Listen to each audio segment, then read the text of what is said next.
지난 주간에 대한민국에 아주 반가운 소식이 있었습니다. 작가 한강 씨가 노벨 문학상을 수상했다. 여러분, 이게요, 우리 한국 사람이 노벨상을 받는다는 건 정말 대단한 일입니다. 그동안 언어의 장벽에 가로막혀 있었던 한국 문학이 세계적인 평가를 받게 된 것입니다. 아시아 여성으로서는 최초로 수상했습니다. 여러분, 한국인으로서는 자부심이 벅차오르는 쾌거입니다. 얼마나 자랑스럽고 감사한 일입니다. 지금 서점에는 불티나게 책이 팔린다는 것입니다. 그런데 여러분 생각해 보세요. 여기까지 오는데 이게 쉬운 일이었겠습니까? 얼마나 어렵고 힘든 일이 많았겠습니까? 그러나 포기하지 않고 낙심하지 않고 끝까지 최선을 다했기에 오늘의 영광이 있는 것입니다. 할렐루야. 그래서 하나님께서 저와 여러분에게 분명하게 말씀하십니다. 사랑하는 아들아, 딸아, 낙심하지 말라는 거예요. 그렇습니다. 우리는 낙심하지 말아야 합니다. 히브리어로 낙심을 마사하스라고 합니다. 이 용해시키다, 황폐케 하다. 그러니까 낙심은 건강도 희망도 행복도 다 용해시켜버리고 내 마음을 황폐하게 만드는 거예요. 헬라어로는 낙심을 카코우스라고 합니다. 이는 무가치하다, 해롭다, 백해무익하다는 거예요. 여러분, 그럼에도 불구하고 많은 사람들이 지금 이 시간에도 한숨 쉬고 낙심하고 있습니다. 아마 여러분 가운데도 오늘 교회 나와 계시지만 참 마음이 무너지는 사람들이 계실 겁니다. 물론 괜히 낙심하는 사람은 없습니다. 낙심할 만한 이유가 있고 낙심할 만한 어려움이 있습니다. 그러나 기억하십시오. 하나님이 저와 여러분에게 분명하게 말씀합니다. 어떤 경우에도 낙심하지 말라는 거예요. 왜요? 신앙생활하면서 낙심하는 것만큼 나쁜 것은 없습니다. 낙심이라는 말은 다시 한번 설명하면 마음이 떨어지다, 그런 말이에요. 마음에 힘이 없어서 자기 의지대로 마음을 붙들지 못하는 거예요. 그러니 마음이 확 주저앉아요. 마음이 주저앉으면요, 그때부터 영적으로 침체, 디프레션이 생기는 거예요. 그러면 아무것도 하기 싫어집니다. 입맛, 밥맛, 잔맛이 없습니다. 심지어는 교회 갈 힘이 하나도 안 나요. 기도할 맛이, 기도는 해야 되는데 기도가 나오질 않는 거예요. 찬송이 중요한 건 아는데 찬송 부를 힘조차도 없는 거예요. 심지어는 더 나아가면 우울증에 시달리고 잠을 못 자고 자살 충동까지 느끼게 됩니다. 사랑하는 여러분, 우리가 이런 낙심이 찾아올 때 어떻게 하면 물리치고 일어날 수 있을까? 사도 바울이 오늘 분명하게 말씀을 통해 우리에게 그 영적인 비결을 말씀하고 있습니다. 첫째로 다 같이 읽겠습니다. 어떻게 하면 낙심을 이길까요? 그 이유는 세 가지 이유가 있어요. 시작. 사도 바울은 이것을 기억했습니다. 내가 누구냐? 하나님의 사랑, 하나님의 긍휼하심을 입은 사람이다는 거예요. 여러분 1절 말씀을 한번 읽겠습니다. 시작. 그러므로 우리가 이 직분을 받아 긍휼하심을 입은 대로 낙심하지 아니하고. 그러니까 사도 바울이 낙심한 이유는요, 직분과 상관이 있다는 거예요. 무슨 말인가 하면 사도 바울인데 교회 안에서조차 사도로 인정해 주지를 않았습니다. 바울이 무슨 사도야? 사도는 예수님이 직접 고르시고 부르시고 선택하고 세우신 사람이 사도지. 예수님이 이제 돌아가셨는데,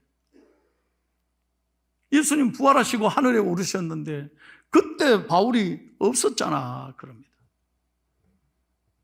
그래서 많은 사람들이 바울을 사도로 인정하지 않고 바울을 비난하기 시작했습니다.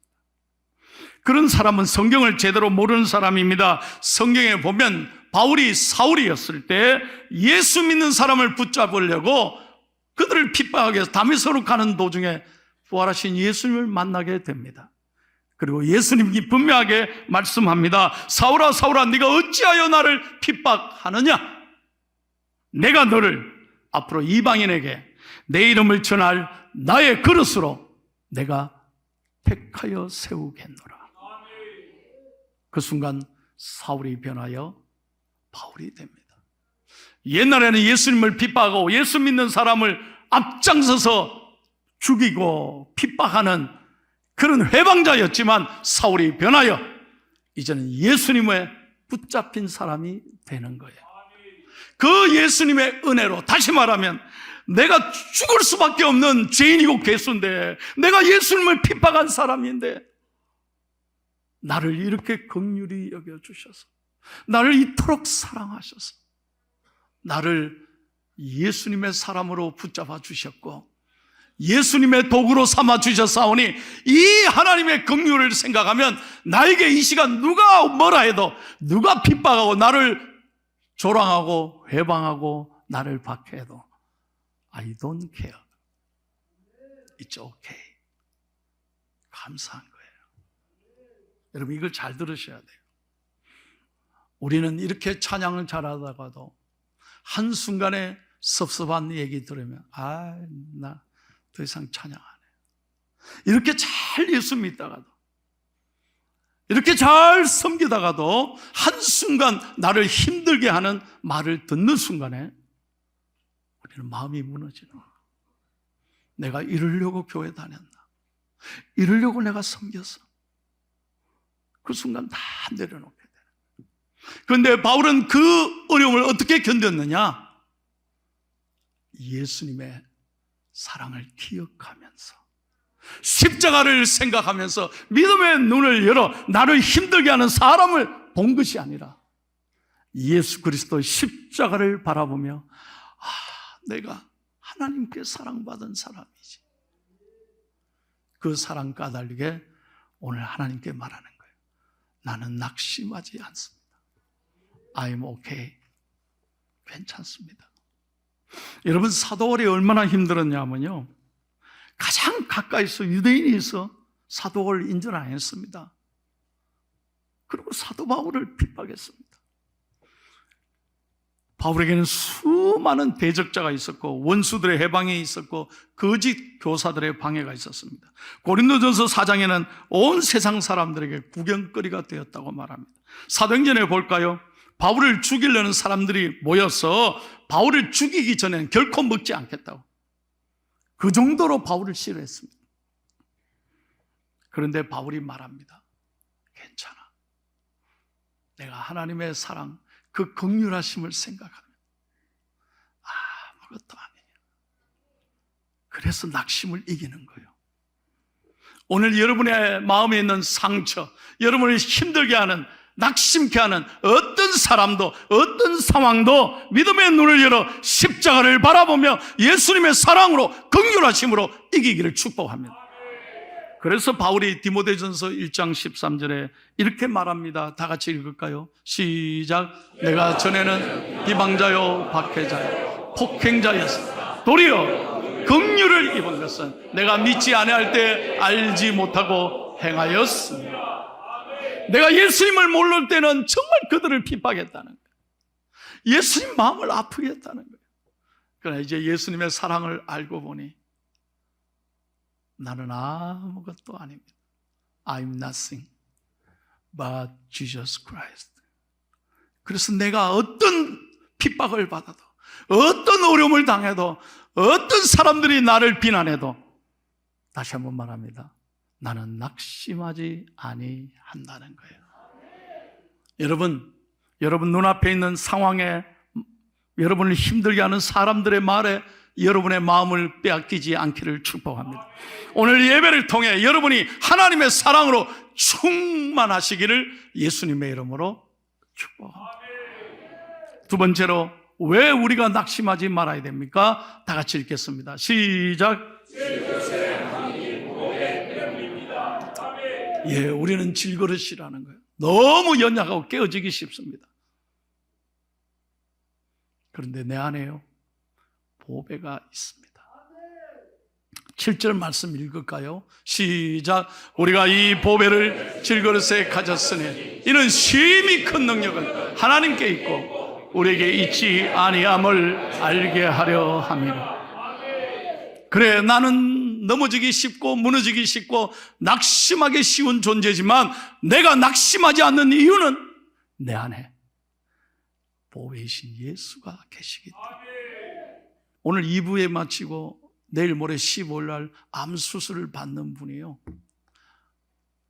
저한테 기도하면서 울면서 감사했어요. 목사님, 너무 나에게 주시는 말씀이었다고. 내가 낙심하지 않겠습니다. 수술 잘 받고 올게요. 얼마나 놀라운 고백입니까? 왜 그렇습니까? 여러분, 무엇을 담고 있느냐가 그릇의 가치를 결정한다는 거죠. 아무리 금이라도 쓰레기를 담고 있으면 쓰레기통입니다. 이거는 아무것도 아닙니다. 그러나 나는 연약하지만 내 안에 예수를 담고 있으면 그 사람은 존귀한 하나님의 사람이 되는 거예요. 그래서 8절 9절에 보세요. 사도 바울이 이렇게 고백합니다. 시작. 우리가 사방으로 우겨쌈을 당하여도 쌓이지 아니하며 답답한 일을 당하여도 낙심하지 아니하며 박해를 당해도 버림받지 아니하며 거꾸로 뜨림을 당하여도 망하지 아니하며. 아멘. 어떤 어려움이나 어떤 아픔이 있다 할지라도 내 안에 있는 예수 때문에 사도 바울은 낙심하지 않고 믿음으로 이길 수 있었다는 거예요. 여러분, 성경에 보면요, 사도 바울이 신약 성경의 절반 이상을 썼습니다. 얼마나 교회를 개척을 많이 했습니까? 그럼에도 바울을 해방하고 비난하고 바울을 죽이려고 하고, 심지어는 보세요, 유대인들에게 40에서 하나 감한매를 5번이나 맞습니다. 이 말은 무슨 말입니까? 거의 죽을 때까지 때렸다는 거예요. 39배, 한 대만 맞아도 가는데 39대, 죽기 직전까지 때렸다는 거예요. 이걸 5번이나. 그런데도 바울이 견뎠어요. 감사했어요. 이겨냈어요. 왜요? 바울의 가슴에 예수가 있었기 때문에. 오늘 예배를 통해 여러분 이걸 확신하고 가셔야 돼요. 내 안에 예수가 계십니다. 그래서 내가 지금 힘들고 어렵지만 이 예수로 말미암아 연약함이 내게 은혜라고, 눈물 나는 삶이 오히려 내게 감사고. 왜? 더 이럴 때가 주님을 의지할 때이기 때문에. 그래서 사도 바울이 이렇게 고백합니다. 고린도후서 6장 10절. 근심하는 자 같으나, 다 같이 읽겠습니다. 시작. 근심하는 자 같으나 항상 기뻐하고, 가난한 자 같으나 많은 사람을 부유하게 하고, 아무것도 없는 자 같으나 모든 것을 가진 자라. 할렐루야. 정말 오늘 말씀이 가슴에 와 닿으셨으면 이 시간부터 예수님 때문에 기뻐할 수 있기를 축복합니다. 마지막 세 번째 이유는 왜 낙심해서 이겨야 되느냐? 시작. 여러분 16절 말씀을 다 같이 읽을게요. 시작. 그러므로 우리가 낙심하지 아니하며 우리의 겉사람은 낡아지나 우리의 사람은 날로 새로워하지. 그렇습니다. 여러분, 우리 겉사람은요, 죄송합니다, 하루가 달라요. 오스트레일리아에서 여기까지 비행기로 12시간? 그렇죠? 12시간 반? 10시간 반. LA보다는 짧네요. 여러분, 죄송합니다. 제가 1년에 한 번씩은 미국 가는데 비행기 타는 게 쉽지가 않아요. 너무 힘든 거예요. 한 해가 다른 거예요. 이 어르신들 있는데 죄송해요.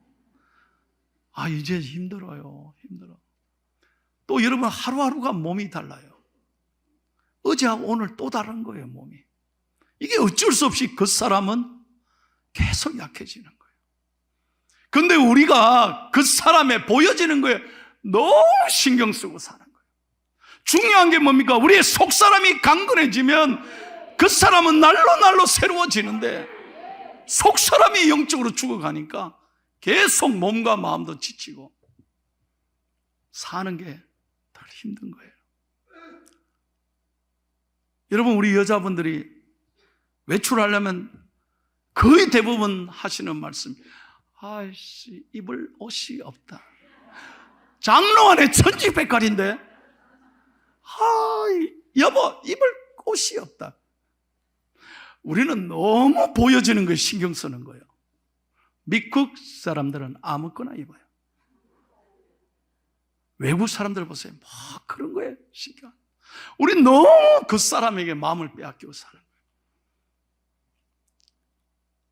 여러분, 우리 하루하루의 삶이 그래요. 나이 들어갈수록 우리는 너무 자주 잊어버리고요. 너무 몸도 마음도 약해져요. 얼마 전에 주일날 오후에요. 권사님 한 분이 갑자기 교회로 뛰어 들어오는 거야. 어머 이러면서 막 뛰어. 그래서 내가, 권사님 왜 그러세요? 어머 목사님 죄송해요. 왜요? 선글라스를 놔두고 왔어요. 선글라스를 놔놓고 와서 찾으러 왔다는 거예요. 내가 딱 보니까요, 머리에 선글라스 꽂혀 있는 거예요. 당황하니까 막 교회 왔거든요. 그러니까 교회 어딘가 놔놓고 왔다는 거예요. 권사님 잠깐 서라고. 올라가지 말고 잠깐 서 있어. 목사님 빨리 가봐야 돼. 서. 머리 숙여봐요. 여기 얼마나 미안해하는지 몰라. 이게 남의 얘기가 아니잖아요. 어느 날 핸드폰을, 우리 교인들이 그래, 핸드폰을 하루 종일 찾아도 없어. 이거 어디 뒀나 했더니 냉장고 안에다 넣어놨대. 우리의 육신은 하루하루가 그 사람은 약해져가요. 기억력도 약하고, 내가 침대에서 앉았는데 자려고 앉았는지, 이게 일어나려고 앉았는지 내가 당황스럽잖아요. 이게 우리예요. 그러나 여러분, 사도 바울도 마찬가지예요. 사도 바울의 몸에 가시가 있었어요. 하루 3번씩 기도했어요. 하나님 가시 빼어달라고. 말 못할 질병이 있었던 거예요. 그런데 하나님 고쳐주지 않았어요. 대신에 누가라고 하는 의사를 평생 붙여서 바울을 케어하게 했어요. 여러분, 바울의 입장에 보면 얼마나 안타깝겠어요. 아이고, 좀 나를 건강해 주셔야 마음껏 일하는데 하나님 고쳐주지 않았어요. 왜 그랬습니까? 더 하나님을 의지하게 하기 위해서, 더 겸손하라고 주신 하나님의 특별한 은혜였다는 거예요. 그래서 사도 바울이 고백합니다. 우리 누구나 다 환난을 겪지만 이 환난은 잠깐이라는 거예요. 우리는 마침내 영원한 영광을 누리게 될 것이라는 거예요. 이걸 바라보며 감사하며 살아야 돼요. 17절 다 같이 읽겠습니다. 시작.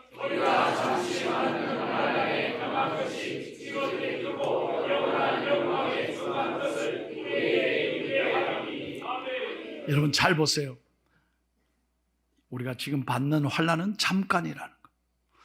그런데 어떻게 이기느냐? 영원한 영광, 우리가 천국에, 저 아름다운 천국에 들어가서 이 다음에 주님을 만날 것이고, 사랑하는 먼저 가신 부모님, 사랑하는 사람들, 먼저 보낸 가슴에 묻은 자녀들까지도 만나게 될 줄로 믿으니까 그걸 바라보고 감사하는 거예요. 그거를 기억하며 살아라는 거예요. 저는 제 고향이 부산 영아일랜드 영도였습니다. 근데 중학교 1학년 때 제 평생 처음으로 기차를 타고 경주로 수학여행을 가는 거예요. 액션이 아주 좋아서 감사합니다. 여러분, 제가요 드디어 수학여행을 기차 타고 간다. 경주로. 여러분, 제가 한 번씩 경주에 가지 않습니까? 보문단지에 가면 옛날 생각이 나는 거예요. 그러면 저는요 밤새도록 잠을 안 잤습니다. 왜? 기차 못 탈까 봐. 저희 어머니가 열아 자라 내가 깨워줄게 그래도 믿지 않았습니다. 왜? 엄마가 졸 수 있으니까. 못 가면 어떡해. 나는 밤새 나는 내일이면 경주에 간다. 근데 더 감사한 거는 제가 가장 좋아하는 칠성 사이다를 밤에 어머니가 준비해 주시면 그걸 안고 잤어요. 게다가 삶은 계란 3개하고 이래. 그래서 여러분, 저를 대접하려면 삶은 계란과 칠성 사이다만 주면 대체이십니다. 너무 좋아하는 거예요. 여러분, 그때 그 감격. 지금 경주 가보면 아무것도 아닌데 그때 중학교 1학년 때 그 감격 기뻐함을 평생 잊을 수 없어요. 여러분, 우리가 가는 천국이 경주 보문단지보다 못할까요? 이건 다 없어지는 거예요. 그렇게 피었던 꽃들도 경주에 가면 다 지는 거예요. 아무것도 안 해요. 그러나 천국에 가면 영원한 영생의 기쁨이, 평생의 찬양이 넘치게 될 줄로 믿습니다. 그래서 우리가 눈앞에 있는 거 생각하지 말고 믿음의 눈을 열어 하나님을 바라보고 감사해라는 거예요. 그게 낙심을 이기는 비결이라는 거예요. 설교를 마치겠습니다. 얼마 전에요, 아주 핫한 유튜브가 하나 올라왔습니다. 제가 참 이걸 보고 감동했는데요. 뉴욕 맨하튼 극장가의 44번지에 여러분 40여 년 동안 1984년부터 40여 년 동안 하루도 빠짐없이 샌드위치 가게를 하는 부부가 있었습니다. 아마 여기 호주에서 오신 분들 그 마음을 잘 알 거예요. 스타라이트 델리라고 하는 샌드위치 가게인데요, 이 부부가요 40여 년간 새벽 4시에 일어나서 6시에 문 열고 8시에 문 닫고 집에 가면 10시, 12시에 자고 하루 4시간도 채 못 자는 거예요. 그 3남매를 기르면서 40년 동안 죽도록 일을 한 거예요. 그 새벽에 브로드웨이, 여러분 뉴욕에 가면 브로드웨이 있잖아요. 많은 뮤지컬 배우들, 그 손님들이 그 아침에 와서 샌드위치를 사서 갔대요. 근데 이 두 부부가 너무 정성껏 따뜻하게 인사하면서 40년 동안 샌드위치를 팔았던 거예요. 자, 40년을 마친 그날 도저히 몸이 말을 안 듣고 너무 피곤하고 또 렌트비도 너무 올라서 이제는 그만해야 되겠다. 그래서 클로즈를 결정했어. 그래서 40년 되는 그날 하루 종일 일하고 문을 닫고 딱 나오는데 놀라운 건요, 너무 허전할 줄 알았는데 여러분 사진 한번 볼까요? 주위에 있는 모든 고객들이 수백 명이, 그동안 40년 동안 이용했던 고객들, 그 수많은 브로드웨이 배우들이 다 와서 꽃을 전달하고 노래를 불러줬대. 그 노래가요, 참 내가 부르면 좋겠는데, 행복한 길이라는 노래예요. 당신 앞에 행복한 길이 놓여 있기를, 그때까지 늘 미소 짓고 살아가기를, 그러면서 감사하면서 수백 명이 떼창을 했다는 거예요. 이 노래로 얼마나 감동이었겠어요. 그 김정민 씨가 이렇게 말했습니다. 울먹이면서 제 인생에 이런 순간이 있을 거라고는 상상하지도 못했습니다. 진심으로 감사를 드린다. 근데 더 놀라운 건요, 이들이 노래만 불러주고 꽃만 전달한 것이 아니라 수백이 모은 돈 17,389달러, 우리나라 돈으로 2,400만 원을 전달하면서 이 돈으로 부부가 여행하라고, 당신 덕분에 우리가 행복했다고. 저는 이 유튜브를 보면서 마음이 참 따뜻해졌습니다. 그러면서 그런 생각을 해서 우리가 이 땅을 마치고 주님 앞에 떠나는 그날, 천국 가는 그날, 세상 사람들을 허무하고 죽음이 두렵지만 우리는 그러지 않아요. 영원한 천국에 입성하는 그날 주님께서 사랑하는 내 아들아 딸아, 참 수고했다, 참 고맙다, 내가 너를 사랑하노라, 축복하노라, 그러면서 우리에게 의에 면류관, 생명의 예비관, 면류관을 주실 것을 바라보면서 어떤 경우에도 여러분 내 앞에 있는 문제 때문에 낙심하지 말고 믿음의 눈을 열어 승리하는 저와 여러분이 될 수 있기를 주님의 이름으로 축복합니다.